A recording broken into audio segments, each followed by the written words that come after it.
Días de Película, hoy Octavio Getino. Me gustaría que fuéramos un poquito hacia atrás, cuando con tu familia, en 1952, vienen de España. ¿Qué impresión te dio Buenos Aires? No piensa que uno venía de todo lo que era el infierno de la Guerra Civil Española, que me tocó vivirla, aunque no la percibí mucho, era un bebé, un niño muy chico, y todos los efectos catastróficos sobre Europa y en menor medida en España de la Segunda Guerra. Entonces uno venía carente de muchas cosas, de un aparato de radio, de una nevera, como dirían los americanos, una heladera, de las cosas más elementales. En Europa todo eso no existía.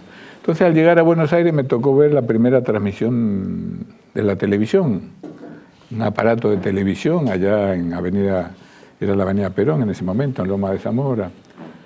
La posibilidad de un trabajo ya inmediato. Yo empecé de lavacopas y a los 15 días estaba trabajando de cadete en una librería que me ayudó mucho en las lecturas. Una organización sindical también en ese entonces muy fuerte que defendía los derechos del trabajo en blanco, diríamos.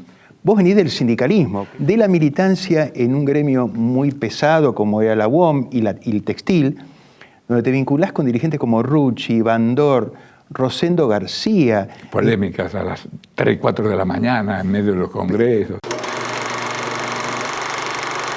Escribís un libro de cuentos que gana la Casa de las Américas. Pero fíjate que a mí me estimula presentar ese libro allá en Casa de las Américas en Cuba, el haber compartido el premio ¿El Escarabajo de Oro? Del Escarabajo de Oro con Ricardo Piglia, Briante, sí. Rosemacher. Y entonces para mí eran escritores ya más o menos jóvenes. A veces compartíamos con Piglia reuniones con la gente del Escarabajo, ahí en el Tortoni, que nos reunimos los viernes a las 8 de la noche para leer los cuentos de cada uno, con Abelardo Castillo, Liliana Heiker y demás. El hecho de que en Casa de las Américas te confirmen como premio, para alguien que no había hecho ni mucha producción en literaria y demás, para mí era una satisfacción enorme. Incluso Casa de América pagaba de premio en ese momento $1000, que a mí me hicieron muy bien también, porque me ayudaron a comprar una camarita, porque yo vinculaba la literatura con el cine. Vos hacés, como viste en los guiones que uno escribe, el personaje hace un punto de giro. Tu punto de giro fue comenzar a estudiar cine. Mira, me impulsó a estudiar cine el hecho que me echaron de todos los lugares porque estaba en la lista negra de todo el aparato sindical de textiles y metalúrgicos, Capital y Avellaneda. Y yo dije, algo tengo que hacer. Y empecé en cine experimental, que entraron a las 7, 8 de la noche y terminaban a las 11, 12 a medianoche. Yo vivía en Temperley, para decir, tenía el último tren a la 1 de la mañana. Y fue difícil incluso entrar porque era muy riguroso. Vale decir, en la ACE hacían una selección enorme. Era una educación bastante inhibitoria. Ellos estaban pensando en un cine para salas de cine de ficción. Si el sistema decía que había que filmar con 25 personas, por ejemplo, ellos tenían que hacer un trabajo para que los que salían de ahí filmasen con 25 técnicos. Yo dije, esto es tan loco, esto no va. Entonces, hagamos otra cosa. Y nos hicimos el primer trabajo así con sonido que hice, como el Grupo 7 se llamaba, que fue Trasmayos, un documental sobre una familia de pescadores en el Río de la Plata. Y lo hicimos en el primer año. Y justo al terminar el primer año, la ACE convoca a todos los cortos que supuestamente ya estaban hechos, de los egresados y demás, y nosotros dijimos, metemos el nuestro en el concurso, ¿por qué no? Y estaba el negro samaritano en el jurado, que venía del Fondo de las Artes, otro que venía del Sindicato de la Industria, no me acuerdo. Y nos dieron el primer premio. Entonces rompimos el esquema de que... había que esperar tercer año. Había que esperar tercer año a filmar, de que había que hacer obligatoriamente ficción para las salas de cine y que podía uno experimentar y probar su relación con la realidad a través de 16 milímetros documental con un equipo que éramos 5 o 6 personas nada más. Sopla viento noroeste. Viento malo. Y de pura costumbre echamos la culpa de todo al río. Quien manda acá no es el río, es el viento.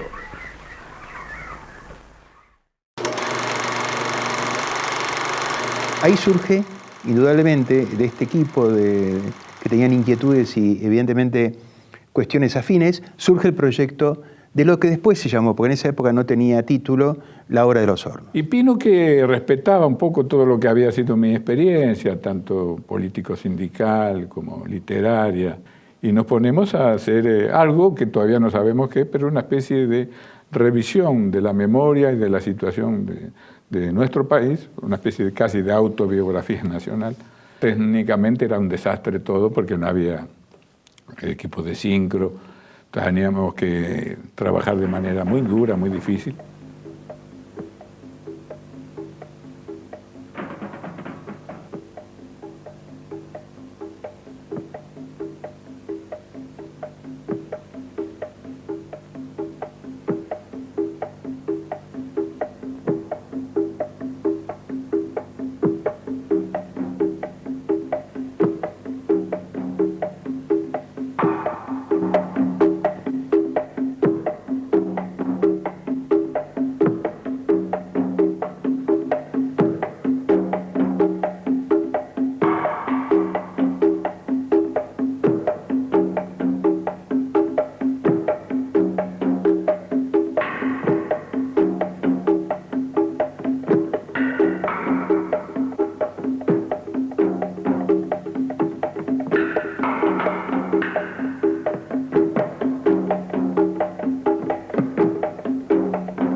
Más que un documental, si uno pudiera sumar, es un material de reflexión y discusión. Era un cine que generaba una situación muy extraña con el espectador. Sí, la intención un poco era esa, vale decir, la de hacer con medios documentales algo que superase todo lo que era la tradición histórica, narrativa del documental tradicional, de América Latina y de otras partes del mundo. Yo creo que eso fue lo que impactó. No era tanto el problema nuestro revolucionar el cine, sino hacer una película dirigida a los actores, que eran las juventudes que aparecían en ese momento en la Argentina, sí, una generación nueva, estamos hablando de los años 60, y que ignoraba o no tenía posibilidad de acceder a su memoria, a lo que había ocurrido en este país. En consecuencia, era un cine para actores, por eso llamábamos cine acto, y en algunos lugares colocábamos un cartel grande que decíamos: todo espectador es un cobarde o un traidor, que era una frase de Franz Fanon, igual que Sartre, que nos había impactado mucho también en su momento. Pienso que la mejor forma de presentar estos temas sería dando a las circunstancias el clima de la mayor naturalidad, como sería, por ejemplo, la llegada de un grupo juvenil argentino lleno de inquietudes y con ese fuego sagrado de nuestros muchachos, que me podían preguntar: ¿cómo se gestó la revolución justicialista? Esta suerte de consejos para un guión cinematográfico es una carta de Perón, Juan Domingo Perón, que te dirige a vos, en relación a un proyecto que surge 3 años después de La Hora de los Hornos. Un tiempo atrás se había filmado 5 minutos, había hecho una filmación de Perón, Carlos Mazar Barrané, un compañero de Cine Liberación que estaba en Madrid. Y acá con otros compañeros se pensó: ¿por qué no hacemos algo con Perón? Porque Perón no va a volver al país, ese era nuestro criterio. Y no va a volver porque no lo van a dejar, estaba hablando ya del 70.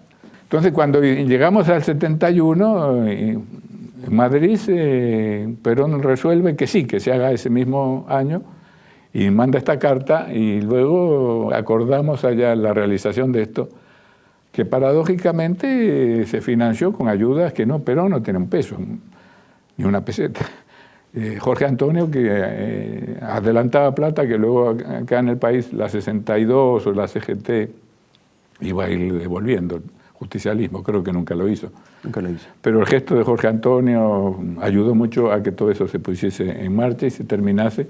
Y recuerdo que yo le llevé a Perón en octubre del 71 la Revolución Justicialista, que es la primera parte. Sí, correcto. Pino se había quedado en Roma dictando actualización política y doctrinaria, que es más de carácter ideológico, teórico, doctrinario. La Revolución Justicialista está hecha en función más de la memoria. Correcto. Del general, y la llevé y se mostró ante la plana mayor de lo que estaba ahí de la 62, del PJ y demás. Estábamos proyectándole en un lugar un poco amplio dentro de la residencia pero lo tenía Perón a mi derecha, ya estaba Isabelita y todo, Rucci, la otra gente atrás. Y yo reparaba como autor de algo, coautor de algo, ver cómo reaccionaba el protagonista, el actor principal. Y me acuerdo que Perón, que era muy reprimido en ese sentido, muy racional, estaba como casi sollozando, ¿no? Era una especie de lagrimilla. Y eran las imágenes de Eva Perón, las que se estaban pasando en ese momento. Lo que yo no sabía, que el cadáver de Eva Perón estaba en el piso de arriba y que había sido devuelto 1 o 2 meses antes. Mujeres de mi patria, recibo en este instante de manos del gobierno de la nación la ley que consagra nuestros derechos cívicos y la recibo ante vosotras con la certeza de que lo hago en nombre y representación de todas las mujeres argentinas.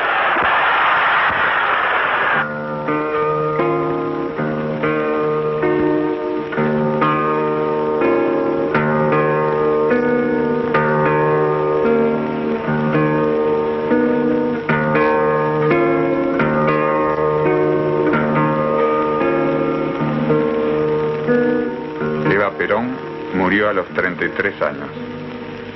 Su cuerpo fue velado durante 14 días consecutivos. El catafalco tuvo como guardia de honor a la Confederación General del Trabajo.